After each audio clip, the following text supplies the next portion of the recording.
Ben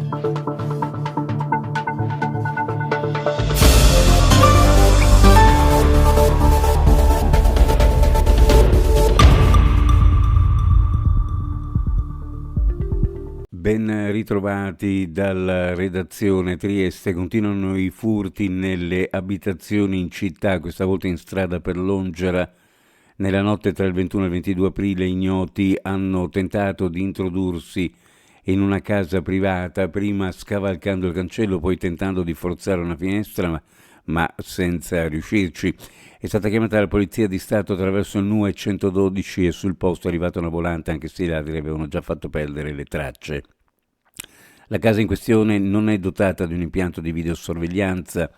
Sui social compaiono svariate segnalazioni in varie vie della zona, tra cui via del Timo, relative alle notti precedenti, segnalazioni che non hanno dato seguito all'intervento della volante, ma non si esclude che le denunce possano arrivare nei prossimi giorni.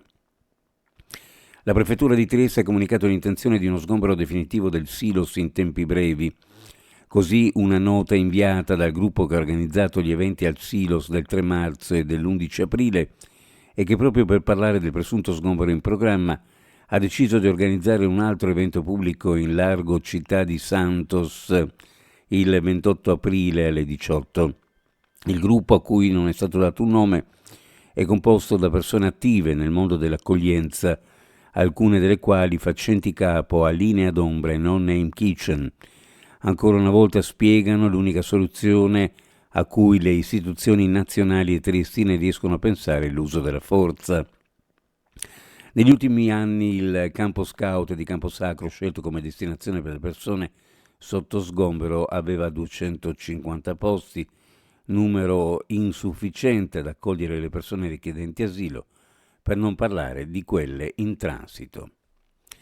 Vogliamo che le porte dei consultori riaprano per noi e chiudano agli antiabortisti, fuori il clero dai servizi pubblici, dagli ospedali, dalle scuole, è quanto rivendicato dal collettivo Non Una di Meno, che ieri ha organizzato una manifestazione contro i centri di aiuto alla vita nei consultori familiari. Sono intervenute alcune decine di persone radunate in Piazza dell'Unità, nonostante il maltempo. Gli attivisti hanno espresso la loro contrarietà alla probabile approvazione in Senato dell'emendamento nel PNRR che vuole dare fondi ai centri di aiuto alla vita. Questo emendamento è irricevibile.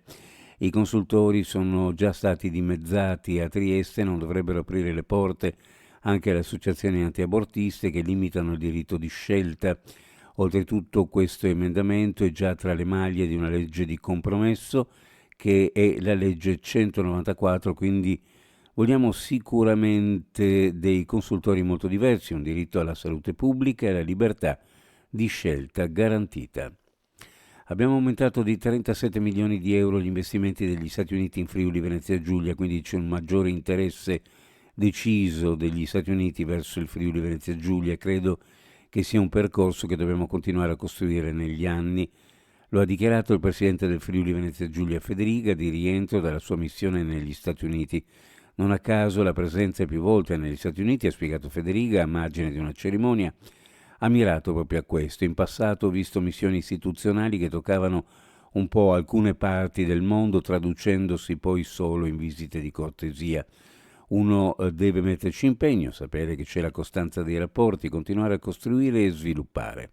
Mi auguro, conclude, anche che chi verrà dopo di me potrà proseguire un rapporto strategico con gli Stati Uniti.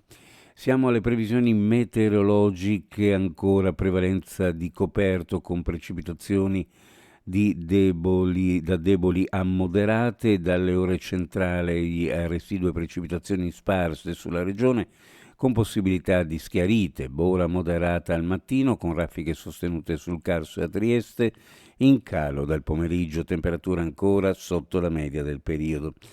Temperature minime in pianura fra 6 e 9, sulla costa fra 8 e 10 gradi, le massime fra 12 e 14 gradi centigradi. Previsioni a cura di ARPA e FVG Meteo. Ed è tutto per il momento con l'informazione. Grazie per averci seguito, a più tardi.